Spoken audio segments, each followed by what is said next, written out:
ওই আল্লাহর বান্দা একটা দোকানের ভিতরে গেছে গরুর গোশত কেনার জন্য।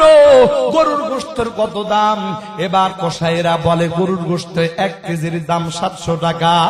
আল্লাহর বান্দা বলে, ও ভাই, আমার কাছে তো 700 টাকা নাই, আমার কাছে 200 টাকা আছে। আল্লাহর বান্দা বলে, তুমি 200 টাকা নিয়ে গরুর কি কিনবা? যাও এখান থেকে ভেগে যাও, এখান থেকে ভেগে যাও। ওই কসাই লোকটাও বেশি ভালো না, 200 টাকার গরুর গোশত তার কাছে বিক্রি করে দেয়। আল্লাহর বান্দা চোখের পানি পালায়া পালায়া নিজের ব্যাপারে নিজে অভিশাপ দিতেছে, আল্লাহ এমন গরিব কেন হইলাম, এমন গরিব কেন হইলাম?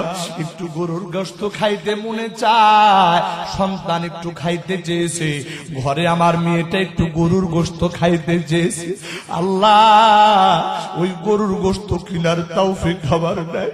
আল্লাহ গো, আজকে ঘরের ভিতরে ফিরে যাইয়া আমি আমার এই চেহারাটা আমার সন্তানকে কেমন করে দেখাবো? বন্ধুরা আমার, এই কথা আমি শুধুমাত্র এই কারণে বলতেছি, ওই আল্লাহর বান্দা অবশেষে 200 টাকার গরুর গোশত কিনতে না পারিয়া আল্লাহর বান্দা কষ্ট করে করে হাঁটাহাঁটি করতেছে। হাঁটাহাঁটি করতে করতে আর একটা গরুর গোশতের দোকানের সামনে যায় দাঁড়ায় আছে। আরে কত ধনী ধনী ব্যক্তিরা আসতেছে, 2 কেজি 3 কেজি 5 কেজি গরুর গোশত কিনে নিয়ে যাইতেছে। আল্লাহর বান্দা পাশে রিকশাটা পার্কিং করিয়া আল্লাহর